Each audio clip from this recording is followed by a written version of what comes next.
Hello everybody, welcome to another bowling video. It's been a few weeks. I wanted to talk today about a topic that's gaining some traction. I'm getting a few more questions about recently because quite honestly we're about halfway through the regular season and I believe the club season is going to start up pretty much right after the high school season. So today's topic is the organized practice rule. We have this rule in place. It's a bylaw, so it can only be edited, changed, etc. Now with the voting from the member schools. But anyway, we have an organized practice rule for pretty much every activity that we oversee with relation to athletics. Today I'm spending time in the manual. You can find this bylaw noted on the very bottom of page 1. I'm going to talk about the organized practice rule for bowling. First of all, it's bylaw 323. Again, it's in the manual, page 1, or you can find it in the NSA Constitution and Bylaws. Before I dive into it, let me explain a few things. One, in the NSAA calendar, there are multiple seasons, if you will, that we use to govern activities and what coaches and players can and cannot do in a sport. The first one is our summer season.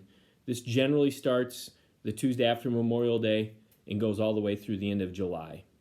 Once August 1st hits, we are now in the school year out of season period up until your regular season begins in a sport. So for bowling, we go to the school year out of season period from August 1 all the way up until our first high school practice, which occurred in mid-November. Once the season hits, you're in your sports season. Then the school year out of season begins at the end of your high school bowling season. So the moment your teams are eliminated out of postseason play in the high school bowling season, you are now in the school year out of season period. And that's what I want to talk about today. The organized practice rule states, no organized practice in any sport shall be held during the school year out of season period.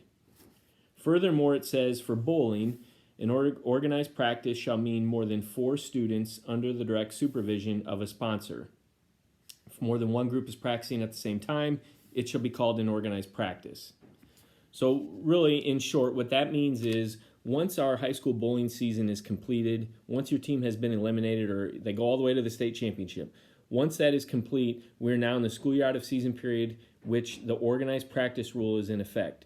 So if you as a high school bowling coach, whether it's head coach, assistant coach, paid, volunteer, any sponsor of some type on the high school coaching staff cannot work with more than 4 of your high school bowlers once we hit to that school year out of season period. And again, this is in play for not just bowling, but it's in play for basketball, for baseball, for football, wrestling. In some of our sports, that number will change and be different because of the number of participants normally in a sport. For bowling, it is 4. So I wanted to make that clear as we've had some questions come up recently about can I coach, and I'm referring to as if I'm a head high school coach, can I coach my club team in March when we're at a tournament?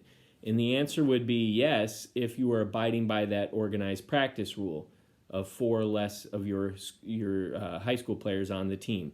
That includes practice, that includes competition, okay? There's some things in ways to be creative. We've seen this in other sports like basketball. For example, maybe a junior high coach, somebody in your junior high program coaches the high schoolers in the spring during club basketball season, that kind of thing, and maybe the high school coach takes over the middle school program. There's certain things you can do to be creative with it, but it also puts everybody on a more even playing field so you're not having high school bowling practice all year round. So again, I wanted to talk through that some again. It's organized practice, rule 323. If this spurns more questions, feel free to email me, and we'll get you on the right path. Thanks, everybody. Have a good day.